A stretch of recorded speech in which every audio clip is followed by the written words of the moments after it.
nos bien-aimés. C'est un amour échangé. Dans verset 8, la Bible est en train de nous dire ceci, tellement important. La Bible dit ceci, je suis au verset 8. Mais Dieu prouve son amour envers nous, en ce que lorsque nous étions encore de pécheurs, Christ est mort pour nous. Tu fais le mal. Comme le plan de Dieu n'a pas changé, malgré que tu faisais le mal, pendant que tu détruisais l'église, pendant que tu étais dans la sorcellerie, la magie, pendant que tu combattais l'église, pendant que tu faisais le mal, pendant que tu ne respectais pas les gens, la Bible dit pendant ces moments-là, Dieu est fait pour toi, pour te racheter, pour te ramener dans les droits chemins. La Bible dit pendant ce moment-là, pendant que nous sommes dans le péché, la Bible dit ceci, Dieu a prouvé son amour envers nous parce que lorsque nous étions encore de péché, Christ est mort pour nous. Il n'est pas mort pour nous parce que nous étions des biens. Il est mort pour nous parce que nous étions dans le mal. Pendant que nous faisions le mal, le plan de Dieu n'a pas changé. Il a dit à Jésus-Christ, je les aime tellement. Satan ne va pas faire de place pour eux. Va mourir pour cet homme-là. Je veux qu'il soit consommé. Pendant que nous étions dans la chute, l'amour de Dieu était là. Et l'amour de Dieu a fait que Dieu envoie son fils pour venir mourir pour toi et pour moi. Pendant que nous étions des pécheurs, Jésus est mort pour nous parce que le plan de Dieu n'a pas changé malgré tes erreurs. Le plan de Dieu n'a pas changé malgré tes péchés. Le plan de Dieu, c'est le même. L'amour de Dieu est tellement grand.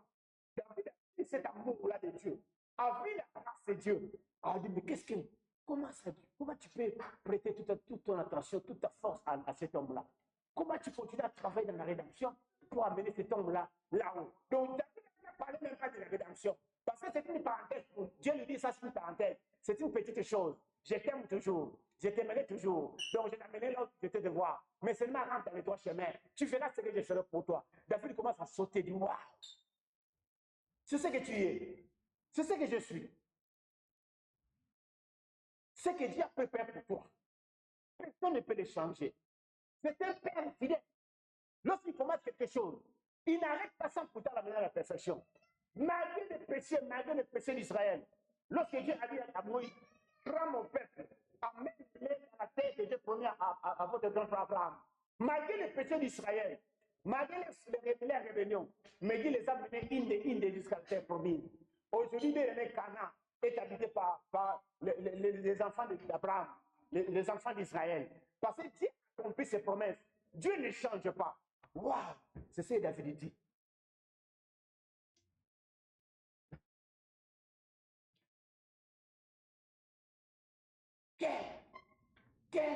Quelle grâce! Donc tu as une grâce particulière. Donc tu es exceptionnel. Tu n'es pas comme les hommes. Quand tu commences un programme, bien aimé, c'est un Dieu qui est déterminé à l'accomplir. Et vous savez qu'il est souverain. Qui peut s'opposer à Dieu s'il commence une chose? L'ennemi croyait que parce qu'il a été rejeté ici sur terre, il a été refoulé, rejeté, il croyait que Dieu aussi allait abandonner l'homme. Et Dieu lui a montré que cet homme-là, il était dans mon plan. Je ne pourrais jamais l'abandonner et j'ai accompli mon plan. Donc ici, on nous parle de cela dans l'Ancien Testament. Et pour nous prouver que Dieu va l'accomplir, non, c'est pas, Dieu parle de quelque chose des fois. Donc c'est pour nous prouver que ce qu'il a dit, il va l'accomplir. Nous allons dans l'Hébreu, nous allons voir le même verset, les mêmes paroles que Dieu a dit. C'est le même verset que l'auteur d'Hébreu, dans le Nouveau Testament, est en train de confirmer. Hébreu chapitre.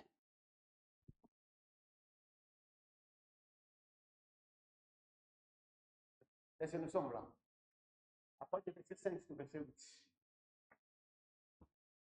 Hébreu chapitre 2, à partir du verset 5 jusqu'au verset 8.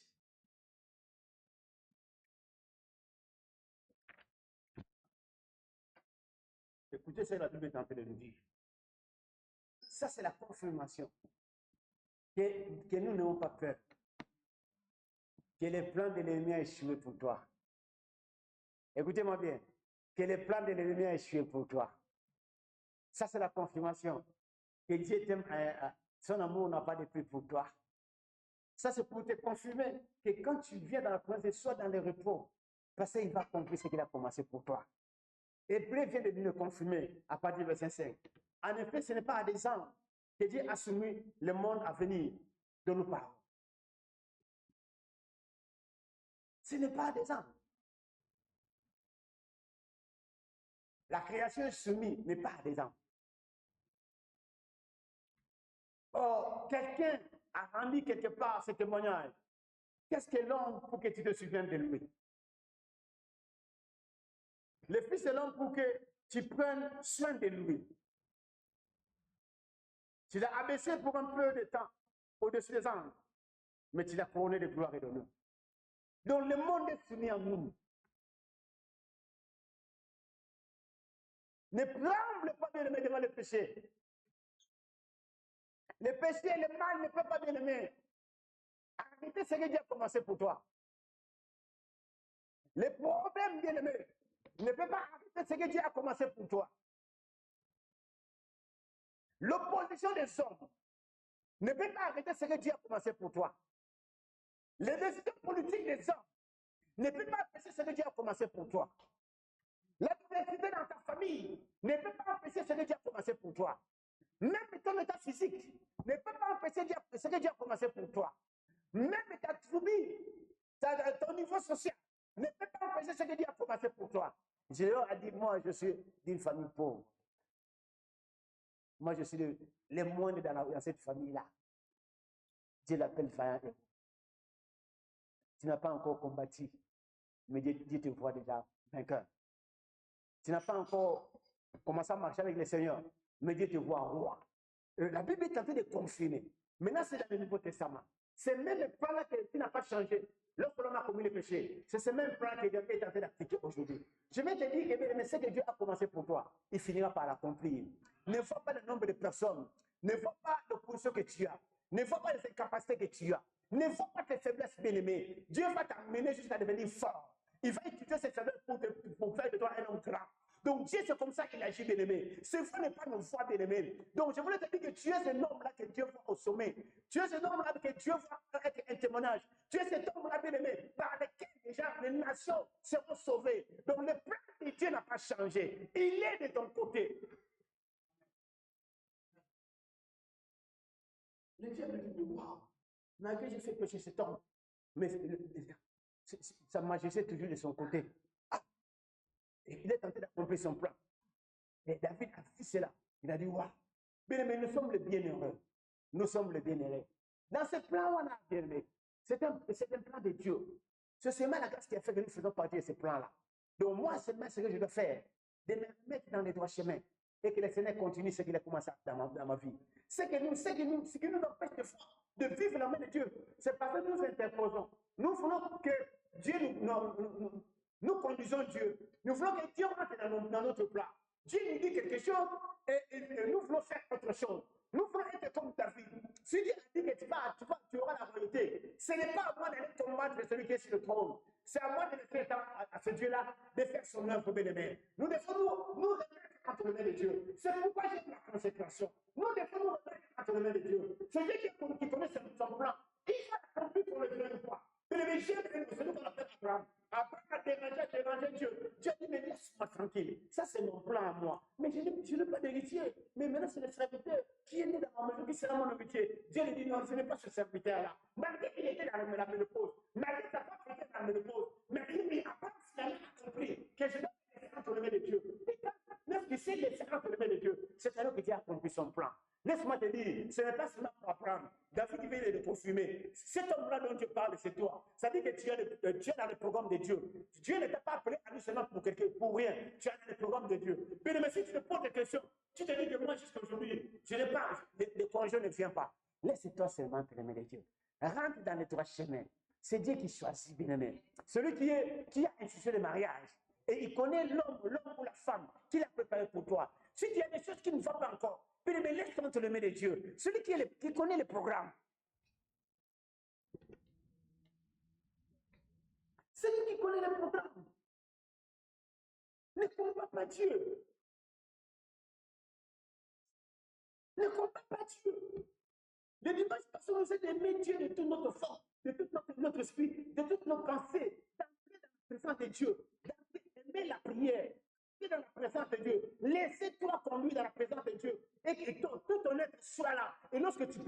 écoute. On nous a dit, bien aimés, de l'aimer qui soit le centre de notre intérêt. Quand nous commençons à aimer Dieu, quand nous nous laissons entre les mains de Dieu, parce que nous sommes rassurés qu'aujourd'hui que le plan de Dieu ne change pas pour nous. Et que nous nous laissons, Dieu accomplira son plan. Il ne peut jamais te faire passer cette année sans te bénir. Plus tu marches avec Dieu, plus Dieu se révèle. La révélation grandit par rapport à ta marche avec le Seigneur. Alléluia. La révélation grandit par rapport à ta marche avec le Seigneur. Donc, Dieu fait que tu domines. Le même verset arrive ici. Tu l'as abaissé, verset 7, pour un peu de temps au-dessus des anges, mais tu l'as couronné de gloire et d'honneur. Mais lorsque la gloire de Dieu t'habite, lorsque la gloire de Dieu te couvre, l'homme ne force plus. Écoutez-moi bien. Il y a des moments où nous forçons. Mais lorsque la gloire de Dieu t'habite, l'homme ne force plus. Cette même gloire fait que le porte s'ouvre devant toi.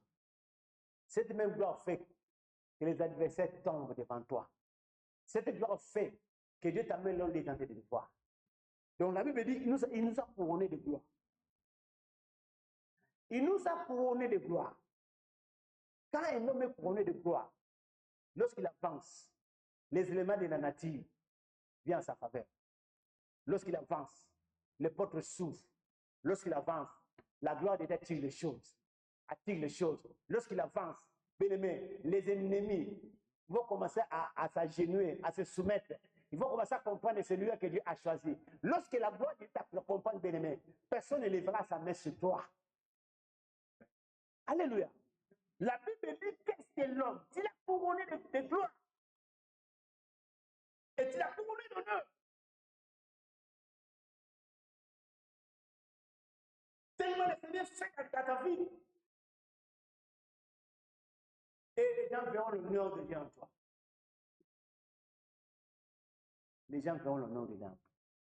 Bien-aimé, quand on commence à comprendre la première écriture, on ne combat pas, on ne cherche pas à faire la justice nous-mêmes. On laisse la place à Dieu à faire la justice. Alléluia. Beaucoup de choses nous arrivent, bien-aimés. Quand on commence à comprendre comment Dieu fonctionne, on laisse, il y a des combats, on laisse les combats là. On se lève seulement au niveau des combats. Et les combats permet des fois, permet pour Dieu qu'on voie sa main. Quand on commence à comprendre, on combat c'est Dieu, ta situation, bien-aimé, tu ne vas plus permicher. Parce que c'est seulement dans cette situation que Dieu va agir. Déjà comprenant, waouh, il a pris dans le point A, il a amené dans le point Z. Waouh! Donc, comment ça comprendre que je suis un témoignage? J'aime les jeunes qu'on a amenés dans le royaume de Nabucodonosor, à Babylone. Ils n'ont même pas pleuré. C'est 4 jeunes gens. Ils ont dit, nous allons chercher l'Éternel. Alléluia. On ne peut pas connaître la gloire de Dieu si on ne connaît pas des difficultés, bien-aimés. On ne peut pas connaître la gloire de Dieu si on ne connaît pas des problèmes, bien-aimés. C'est seulement par les problèmes que Dieu fait éclater sa gloire. Donc, si toi, tu n'aimes pas de problèmes, ça dit que tu ne verras pas la gloire de Dieu. J'ai aimé Job. Job, bien aimé, Job a connu des points difficiles. Des fois, dans sa façon de parler, il était devenu insensé. Comprenez sa douleur. Dieu lui a dit, mais qui est cet homme-là qui fait obscurcir mes desseins? Qui est cet homme qui parle en insensé pour obscurcir mes desseins? Dieu a permis que l'ennemi touche Job pour faire éclater sa gloire. Dieu, vous croyez que par sa façon de parler, il peut obscurcir les desseins de Dieu. Les amis de Job, par sa façon de parler, ils pouvaient obscurcir les desseins de Dieu. Mais Dieu a finalement compris, à la fin, Job a compris. D'habitude, c'est à la fin qu'on comprend comment Dieu agit. Voilà pourquoi il faut laisser Dieu te conduire. La Bible dit les voies de Dieu ne sont pas nos voies. La plupart du temps, on ne comprend pas comment Dieu agit dans nos vies. Mais seulement à la fin, lorsqu'il y a des résultats, on commence à faire la lecture, on comprend, ah. Donc, on commence à tirer les leçons, ah, Dieu a voulu cela, il a voulu cela. Dieu va comprendre à la fin. Et il dit, Jean, mon oreille a entendu parler de Dieu. Mais cette fois-ci, mes yeux l'ont. Job a été rétabli.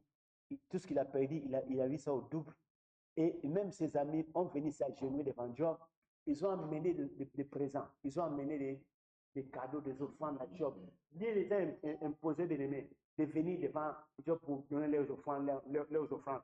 Et que Job puisse prier pour eux. Donc, on donne des offrandes à celui qui est grand. On vient donner sans mesure à celui qui est grand. Donc, c'est-à-dire que je voulais te dire, bien-aimé, mets ça dans ta tête, marche avec ça toute ta vie. Le plan de Dieu dans ta vie n'a pas changé. Ça ne changerait jamais. L'amour de Dieu est tellement grand par rapport à tes péchés, par rapport à tes erreurs. Le plan de Dieu est tellement intact, est tellement inchangeable, est tellement grand, est tellement élevé par rapport à tes erreurs. Ça dit que Dieu va t'amener là où tu es de voir. Et quand je commets le péché, je fais quoi? Répands-toi seulement et enlève le saleté et continue ta marche avec Dieu. Même si les gens se moquent de toi, même si les gens te voient chez moi dans ces erreurs-là, ce n'est pas ton problème. Ton problème est ta relation avec qui? Avec Dieu. David a dit, qu'est-ce que l'homme pour que tu te souviennes de lui? Comment tu as tourné toute ton attention sur moi? Comment tu m'as mis là où personne ne peut arriver? Et David a vu cela. Dieu lui a dit, je mettrai un de tes enfants sur le trône. Et ton trône restera éternel. Alléluia. C'était mon message d'aujourd'hui.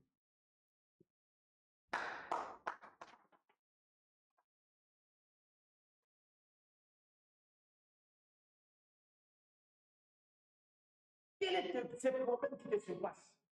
Je vais te dire que l'amour de Dieu est plus grand que ce problème-là. Oh. Non, je viens de dire que l'amour de Dieu est plus grand que ce problème-là. Quelle est cette histoire qui t'a bouleversé? Quel est ce problème qui a détruit ta réputation? Laisse-moi te dire, l'amour de Dieu est plus grand que ta réputation. Oh. Non. J'ai dit l'amour de Dieu est plus grand que ta réputation. On fait détruire ta réputation, mais on ne détruit pas l'amour de Dieu sur toi. On fait détruire ta réputation, mais on ne détruit pas le plan de Dieu pour toi. Ma réputation peut être détruite, mais ce que Dieu a commencé à moi, il finira par l'accomplir. Je vais te dire d'abord nos nouvelles, cette année, ça ne passera pas. Ce que Dieu t'a annoncé, il accomplira. Ne cherche pas à rentrer dans les droits chemins. Répare-toi seulement et rentre dans les droits chemins. Quand tu vis dans le péché, ça fait mal tellement à Dieu. Ça le rend triste. Tu as triste à tel point. Parce que c'est ça qui peut rendre Dieu malheureux. Il voudrait qu'à partir d'aujourd'hui, qu'on comprenne que nous rentrons dans les droits chemins. Vous savez, c'est seulement l'amour qui fait que nous changeons notre façon de faire les choses. Si quelqu'un te donne vraiment l'amour, moi je me suis converti parce que j'ai vu l'amour. Quand j'ai regardé cet amour-là, j'ai dit, waouh, mais comment je peux être un gars? Non, en tout cas, je me convertis. En tout cas, je dois honorer ce Dieu.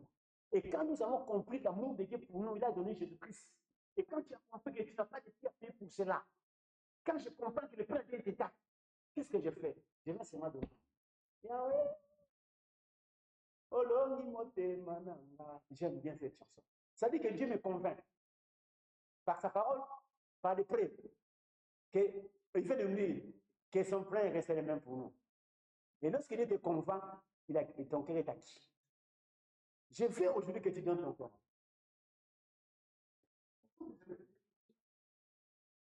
Je veux aujourd'hui que tu donnes ton cœur à Dieu. Si tu dis, tu dois déjà donner ton cœur. Je veux aujourd'hui, tu dis à votre Seigneur, je viens.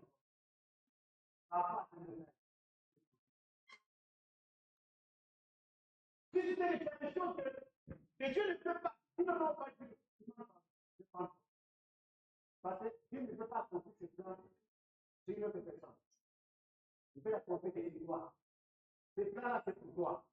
Donc Dieu est unique. Dieu est unique. Ce plan, c'est pour toi. Dieu est unique. Ce n'est pas pour une autre personne. Donc personne n'est là à faire. Donc on va commencer à faire. J'avais des confiances devant toi. Regarde ta façon d'être. Si tu es négligent, demande-toi à Dieu. Si quelque part tu as des choses qui n'ont pas encore fait, demande-toi à Dieu. Il est tellement élevé, il est tellement, il est Dieu à accomplir ce qu'il a fait. Nous allons nous demander.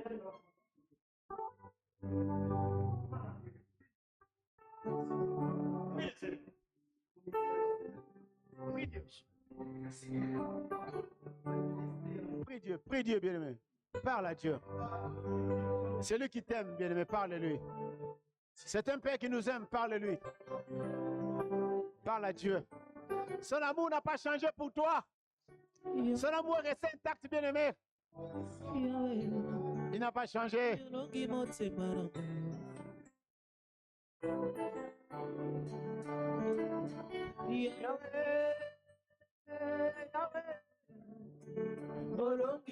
Oh là là, mon cœur est acquis pour toi, Seigneur. Alléluia.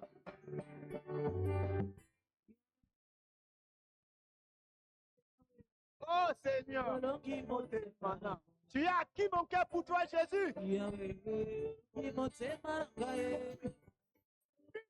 Prie, bien-aimé. Répands-toi, répands-toi. Demande pardon à Dieu. Demande pardon à Dieu. Il est là pour toi.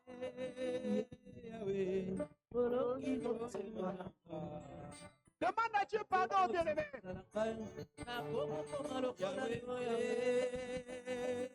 Demande pardon à Dieu, bien-aimé. Confesse tes péchés, confesse tes péchés. Confesse tes péchés, confesse tes péchés.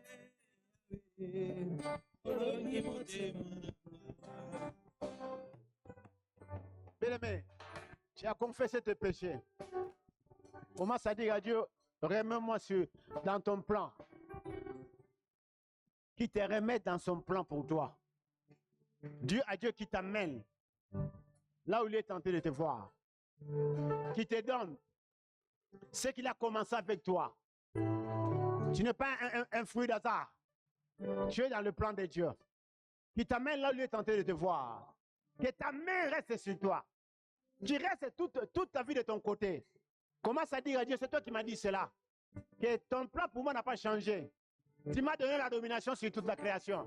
Je vais dominer sur toute la création. Et là, toi, commence à prier. Prie le Seigneur, prie Dieu. Prie le Seigneur, prie bien-aimé.